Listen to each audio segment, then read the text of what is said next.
Existen muchas cosas que me gustaría compartir, como que todas a la misma vez y empiezan en un lugar, y en lugar de ir como en una línea, están todas como interconectadas, como si fueran las ramas de un árbol o las raíces. Y a veces experimento esta gran frustración que a veces raya en el espacio de déjalo ir, de, de poner en práctica todas las propuestas que estoy tratando de compartir. Y una de ellas tiene que ver con el amor propio, con ese espacio de aceptar, de dar lo mejor que podemos dar, aun cuando muchas veces sentimos y o reconocemos que no es suficiente. El otro día nos fuimos a la tarea, estamos trabajando con esta idea de, de describir cómo es estar en la frontera del conocimiento. Y en uno de los escritos que se llama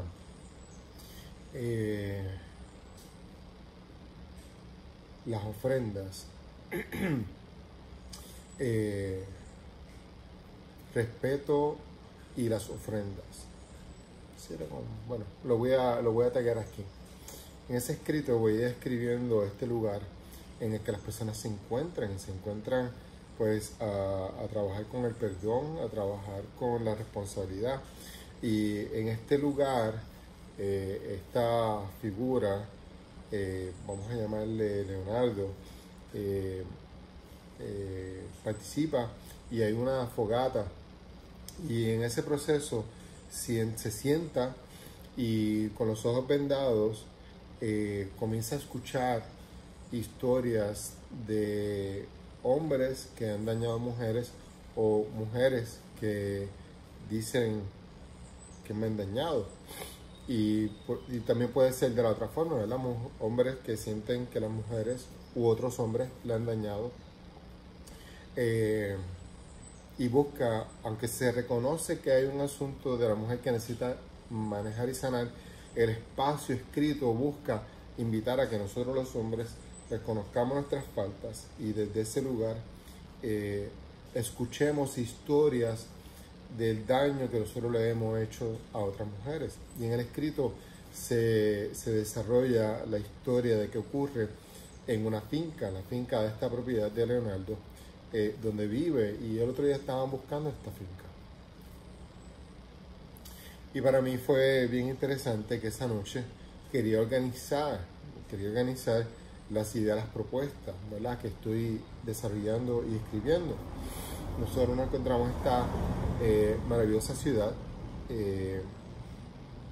de Mayagüez, que está justo al oeste de este maravilloso lugar que le estamos describiendo como San Juan de Puerto Rico. Sabemos que esta isla en algún momento se llamó San Juan y no sabemos cuándo fue que genuinamente se comenzó a llamar Puerto Rico, pero la gran conversación busca invitar a que reflexionemos en cuándo o quiénes éramos como un país cuando se llamaba San Juan, recordando y reconociendo tradiciones de muchos de nosotros que vivimos aquí, que nacen del cristianismo, de la fe católica, y que ven a San Juan como el que bautizaba en agua, que usaba las aguas de Pachamama, de la Madre Tierra.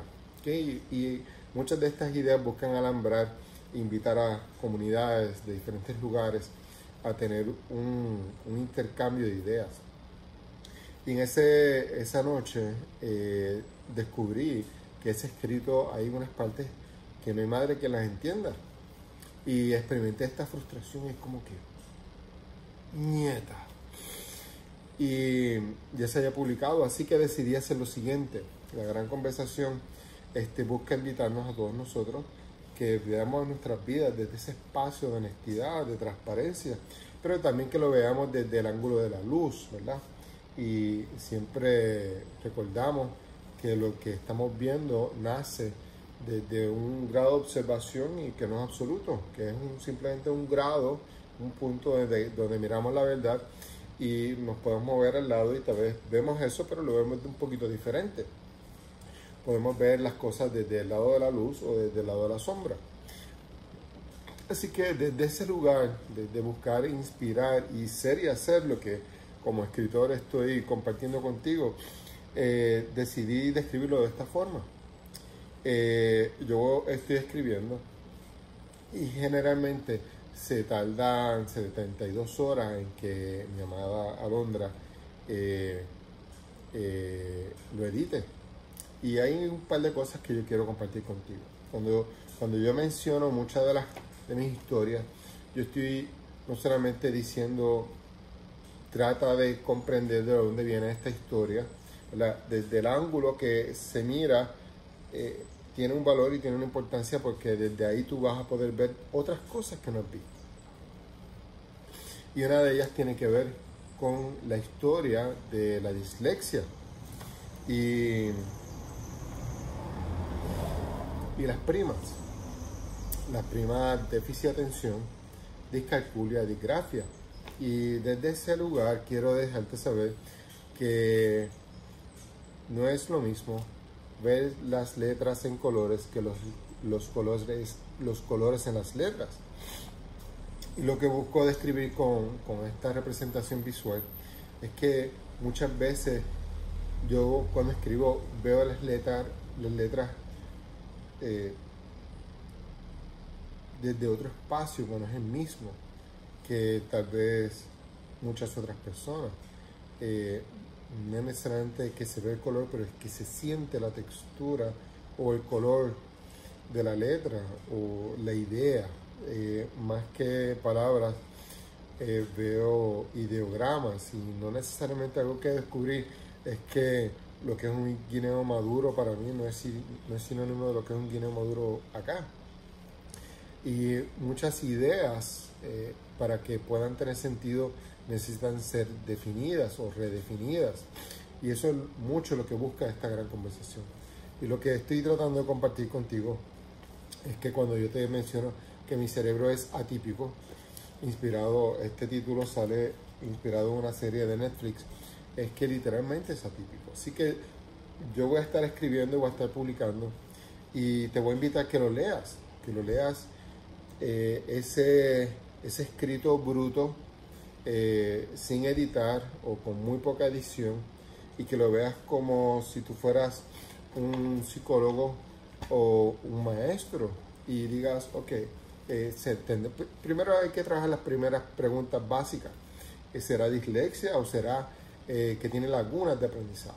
¿Okay? Y eso podemos discutirlo, y yo lo he discutido, y creo que es bien interesante descubrir que dentro de los términos de hoy día, del siglo XXI, en el 2020, no tengo dislexia. Pero en el siglo XX, cuando era un joven, sí tenía dislexia. Así que hay un asunto de una pregunta: ¿qué significa qué para nosotros? ¿Y cuándo es que una idea o un diagnóstico comienza a moverse y cambiar hacia otra cosa? ¿Cómo será que la tecnología nos permite y nos dice, el detalle está en que nosotros no estamos enamorando de mi cerebro? Así que tal vez la forma en que mi cerebro es atípico hoy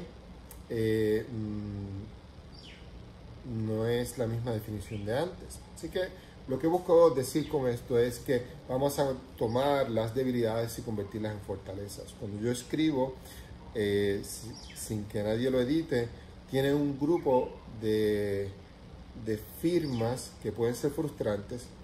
En la noche que comenzamos, que estuvimos debatiendo esta parte de la escritura y estos errores que te estoy compartiendo, descubro que el DD, que muchas veces hago o escribo el después, por decir algo, es bastante común, aparentemente. Así que es como que si tú lo haces, pues tú sabes que yo quiero que me acompañes a leer y comprender y ver más allá. Van a ver algunos de estas conversaciones que van dedicados a la persona que tiene o que cree tener una condición neurológica, neurofuncional, algo, por llamarlo, que no es psicológica, que tiene que ver cómo el cerebro accesa y maneja la información. Invitarnos a reunirnos, a hablar, a escribir, a compartir soluciones, etc. Así que te voy a pedir que si es tu experiencia, que me acompañes.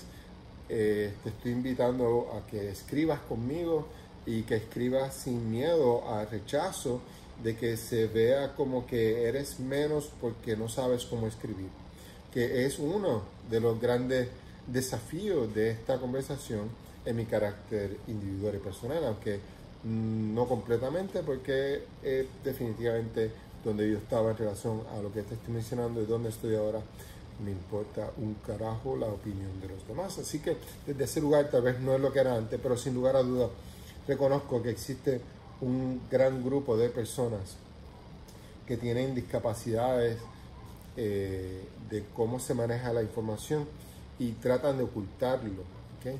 Por razones obvias, ¿okay? Razones del trabajo, académicas, profesionales, sociales, etcétera, etcétera. Pero existe una belleza en tener un cerebro que ve fuera de las formas o los colores, por llamarlo de alguna manera, los textiles, de las formas. Imaginemos que las ideas tienen unas formas y fuera de esas hay otra cosa. Y esa otra cosa es como que, ¿sabes qué? Tiene un gran potencial. Ese proceso, ese cerebro creativo, es como que tiene un gran valor. Nosotros muchas veces no hemos comprendido el gran poder que tiene y lo importante que es. Así que te invito a que me acompañes a leer y volver a leer después de la edición. Y va a ser un contraste bien fascinante de una persona que a pesar de que reconoce y está en gratitud con la Real Academia Española, a veces como que me cago en la puta cabrona regla esta que no entiendo un coño. Y es como que joder, tío, joder, que me cago en la puta madre de la Real Academia. Y desde ese lugar pues como que me importa un carajo. Así que tal vez vas a ver unas cosas escritas en el blog y vas a decir, después que ella edita, es como que, wow, mira, este contraste. Y creo que puede ser fascinante para las personas que quieren conocer mejor sus condiciones, o que tienen un familiar, un estudiante, un jefe, etcétera, que tiene una, o que cree tener una, o que tiene múltiples. Y reconocer que existen grupos demográficos que son atípicos, que no sabemos necesariamente atípicos, ¿verdad? Realmente no hay nada atípico, pero sí que dentro de lo que nosotros creemos que es, pues vamos a decir atípico, pero verlo y es como que, coño, tú sabes, sí, yo creo que es interesante.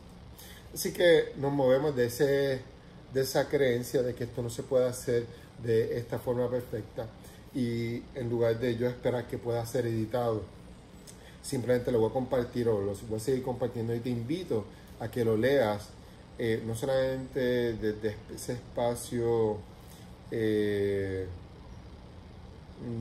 vanguardia que propone, que le escribe la gran conversación al mundo, pero ese espacio curioso queremos tal vez todos nosotros acompañarnos unos a otros.